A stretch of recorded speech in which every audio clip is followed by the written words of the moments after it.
তুই আজকে থেকে এই পাড়ার আমার বান্দা কাচ্চি বিরিয়ানি। তোর দোয়া খালি আমার লেগেই উঠবো, তোর খালি আমি শুনবো। একবার যখন এই পাড়ায় কেউ ঢুকে তখনই সে মইরা যায়। ভালোই ভালোই রাজি হোক কইতাছি, পরে তো সবকিছুই দিবি, হুদাই কপালে মাইক টাকাই না তাছস, বুঝতাছস না? মানলে তো আমগুল লস, ওর দিয়ে ব্যবসা করুম না, ওর দিয়ে টাকা কামাবো না আমি। মারলে হইব সুন্দর কইরা বুঝা, সুন্দর কইরা। বহু বছর পর দেয়া হইলো আপনার লগে।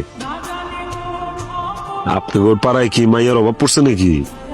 নাকি মাইয়া করে এসছে? মাসুদ, ইদানিং তোর আর তোর পোলাপানের সাহসটা একটু বাড়ছে। আমার পোলাপান একটা ভালো মাইয়া তুলা লয়েছে, তোর পোলাপান যায় খাবলা সেই মাইয়া ডেরাই না তোর ডেরাই ঢোকাইছে। হিসাবটা তো বুঝলাম না মাসুদ, আমাকে লাইনে কি এই হিসাব আছে? ওট, ওইটা কাপড় চাপড়টি বদলা, চুলের মধ্যে একটু ফুল লাগা।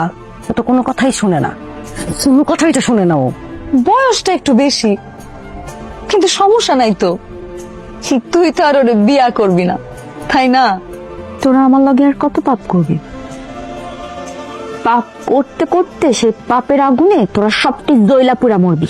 কাহা ঘরে তুই জ্বলার ভয় দেখাস? হ্যাঁ, এরকম কাজের বেটির মতো বৈশা থাকলে কোনো বাবু গো নজরে পড়বো বাবু? তোমার জন্য বাইরে যে বেড়াটা অপেক্ষা করতেছে, সে যখন আইসা দেখবো তুমি এইরকম পাগলির মতো বৈশা আছো, চলবো? হ্যাঁ, টাকার বান্ডিলটা দিব তখন। কি কর তুমি? তুমি আমার এত টাকা নিলা, টাকা ফেরত দাও। ময়না টাকা নিলে তো টাকা ফেরত দেয় না। ঠান্ডা হইতেছেন না, আপনি ঠান্ডা করার ব্যবস্থা করে দিতেছি। ওই জুসনা, আখি, তুমি কামটা করলা কি? আমি চাইলাম কি, তুমি দিলা কি?